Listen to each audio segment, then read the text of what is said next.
লেখিকা ইলমা বেহেরোজ। উপন্যাস পদ্মচা, দ্বিতীয় পর্ব।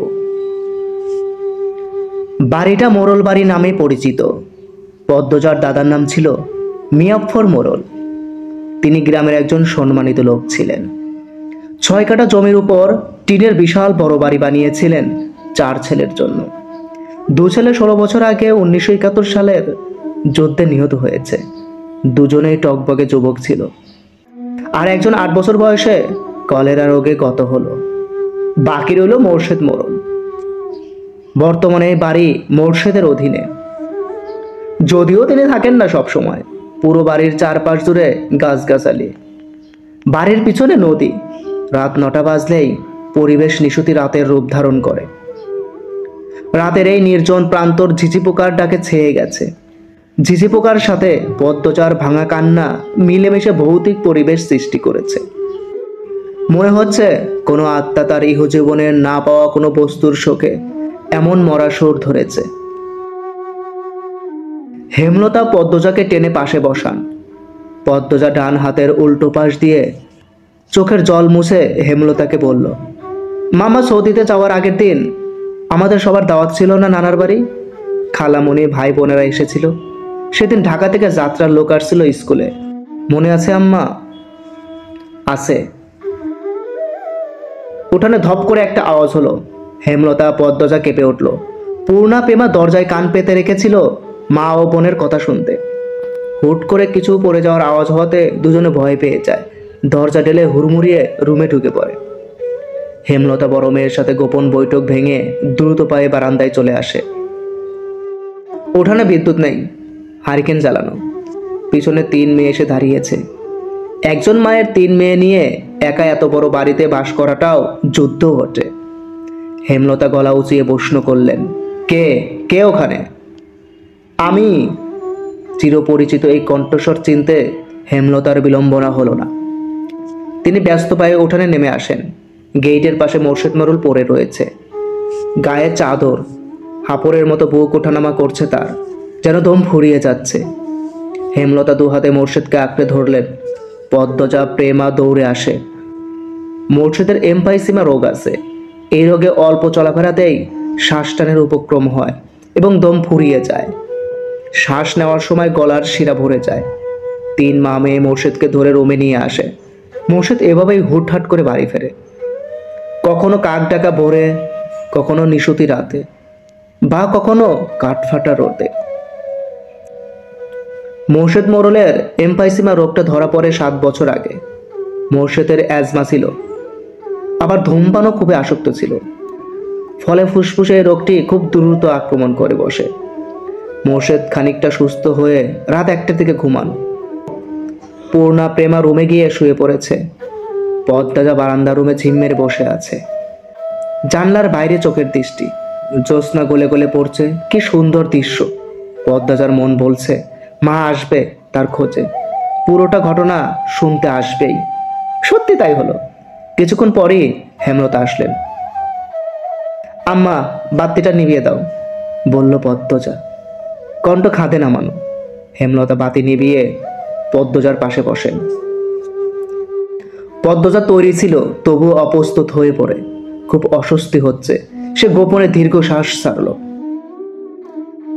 পদ্মজা তখন 4র্থ শ্রেণীর ছাত্রী, বয়স 10 ছিল। খুব কম বয়সে তাকে স্কুলে পাঠানো শুরু করেন হেমলতা। সেদিন নানার বাড়িতে সবার দাওয়াত পড়ে। হানিফ চলে যাবে সৌদিতে, তাই এত আয়োজন। পরিবারের মিলন আসর বসে। স্কুল মাঠেও সেদিন নাচা গানার অনুষ্ঠান হয়। বাড়ির সবাই সেখানে চলে যায়। বাড়িতে থাকে শুধু পদ্মজা, পদ্মজার বৃদ্ধ নানা আর হানিফ। পদ্মজা ঘুমেছিল, তাই বাকিদের সাথে যেতে পারেনি। যখন ঘুম ভাঙে, আবিষ্কার করলো বাড়িতে কেউ নেই। মোর্শেদ হঠাৎ করে অসুস্থ হওয়াতে হেমলতা বাপের বাড়িতে উপস্থিত ছিল না। পদ্ম নাকি? পদ্মজা বাড়ি থেকে বের হওয়ার উপক্রম হতেই কানে আসে হানিফের ডাক। পদ্মজা মিষ্টি করে হেসে মাথা নাড়ালো। হানিফের লোলুপ দৃষ্টি তখন পদ্মজার সারা শরীরে ঘুরে বেড়াচ্ছে।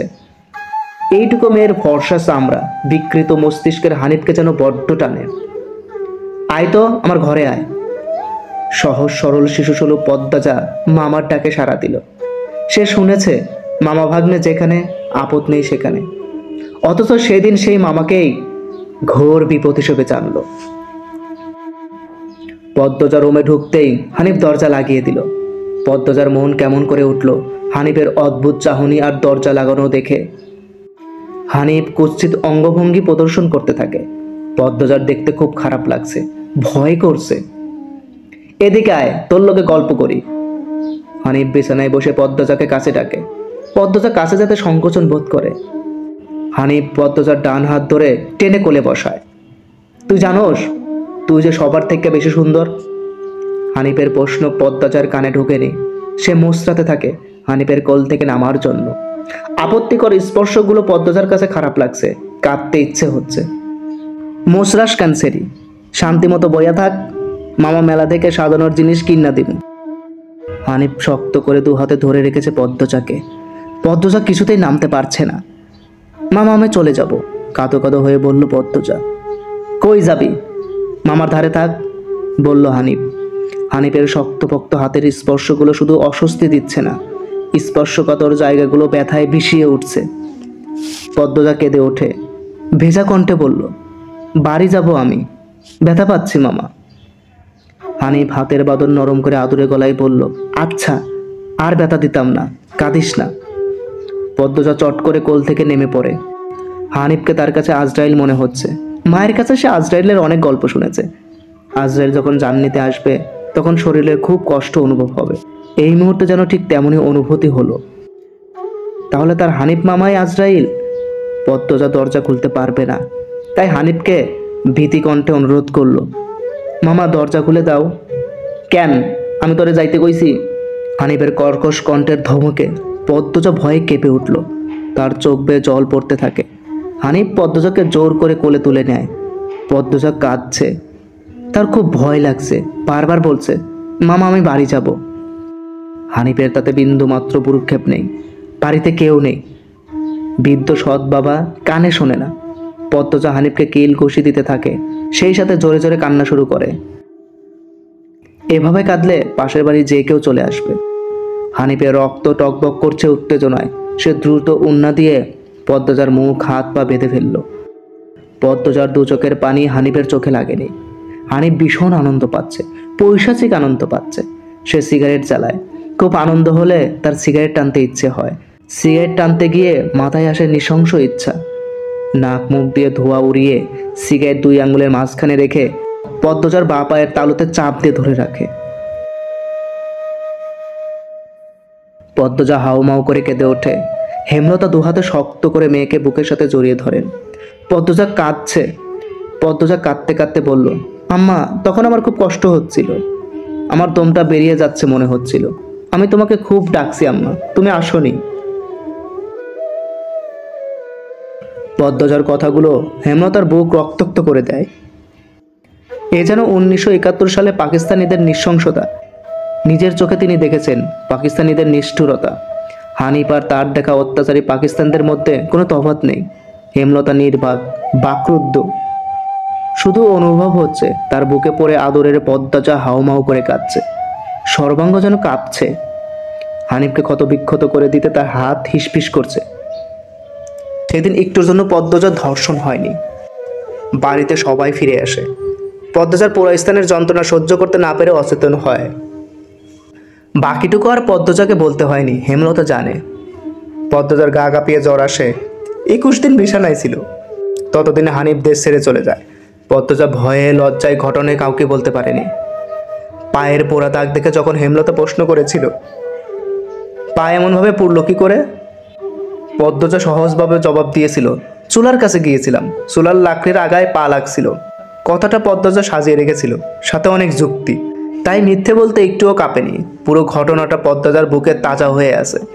এই 6 বছরের লুকিয়ে কতবার কেঁদেছে সে। সবসময় চুপ করে কোথাও বসে থেকেছে। হেমলতা মেয়ের নিশ্চুপতা দেখে মাথা ঘামাননি, কারণ পদ্মজা ছোট থেকে চুপচাপ ছিল। কিন্তু আজ হেমলতার খুব আফসোস হচ্ছে, নিজেকে অপরাধী মনে হচ্ছে। তিনি ভেবেছিলেন তার 3টা মেয়েই তার কাছে খোলা বইয়ের মতো, চাইলেই পড়া যায়। বিশেষ করে পদ্মজাকে বাড়ির পিছনে নদীর বুক দিয়ে তরতর করে বয়ে যাওয়া স্বচ্ছ টলটলে পানির মতো মনে হতো। তার জীবনে অস্বচ্ছ বলতে কিছু নেই। সবটাই সাদামাটা সহজ সরল, অথচ পদ্মচার জীবনে কত বড় দাগ জলজল করে জ্বলছে, কত বড় ঘটনা লুকিয়েছিল। মেয়েরা কথা লুকিয়ে রাখার সীমাহীন ক্ষমতা নিয়ে জন্মায়, কথাটি নিজের মেয়ের ক্ষেত্রে মাথায় আসেনি। পদ্মজা শান্ত হলে হেমলতা বলেন, পাটা দেখি। পদ্মজার পা বিছানায় তুলল। হেমলতা পদ্মজার পা কোলে নিয়ে পুরো দাগটা দেখেন মনোযোগ দিয়ে। রক্ত টকবক করে ওঠে, রক্তে রক্তে হিংসতা যেন লুটোপুটি খাচ্ছে। এই পুরা দাগ হানিফের রক্ত দিয়ে মুছবো। কথাটি কত সহজ করে বলেছেন হেমলতা, তবুও পদ্মজা কেঁপে উঠল। কি যেন ছিল কথাটিতে, শরীরের পশম দাঁড়িয়ে পড়ে। হেমলতা বারান্দার রুম থেকে বড় রুমে ঢোকে। মিনিট কয়েক পরে রামদা ছুরি হাতে নিয়ে উঠানে যান। উঠানের এক পাশে শক্ত পাথর আছে, ছুরিটা পাথরে ঘষতে থাকেন সাবধানে। ঘষতে ঘষতে পাথর গরম হয়ে আগুনের স্ফুলিঙ্গ দেখা দেয়, মানে ধার হয়ে গেছে। পদ্মজা বারান্দা থেকে দেখছে, অজানা আশঙ্কায় তার বুক কাঁপছে। হেমলতা বারান্দা পেরিয়ে রুমে ঢুকতে যাবে, তখন পদ্মজা উৎকণ্ঠিত গলায় ডাকলো, আম্মা। আনার চাচার একটা মেয়ে নিখোঁজ, শুনছিস তো বড়দের মুখে। সেই মেয়ের ধর্ষক হানিফ, ধর্ষণের পর পুঁতে ফেলেছে। আনন্দপুরের এই একটা মানুষই এত নৃশংস। আমি তখন ঢাকা পড়তাম, বাড়ি এসে জানতে পারি ঘটনা। আম্মার অনুরোধ আর কান্নায় আমি সেদিন মুখ খুলিনি। এত বড় পাপ চেপে যাই, সেই শাস্তি আমি ধীরে ধীরে পাচ্ছিলাম, আজ পুরোপুরি পেয়ে গেলাম। আমার পাপের শাস্তি শেষ হয়েছে। হেমলতা কথা শেষ করে জায়গা ত্যাগ করেন। কি ধারালো প্রতিটি বাক্য! হেমলতার মুখ দিয়ে যেন আগুনের স্ফুলিঙ্গ বের হচ্ছে। পদ্মজার মস্তিষ্ক শূন্য হয়ে পড়ে। কেমন লেগেছে গল্পটা? আশা করি কমেন্ট করে জানাবেন।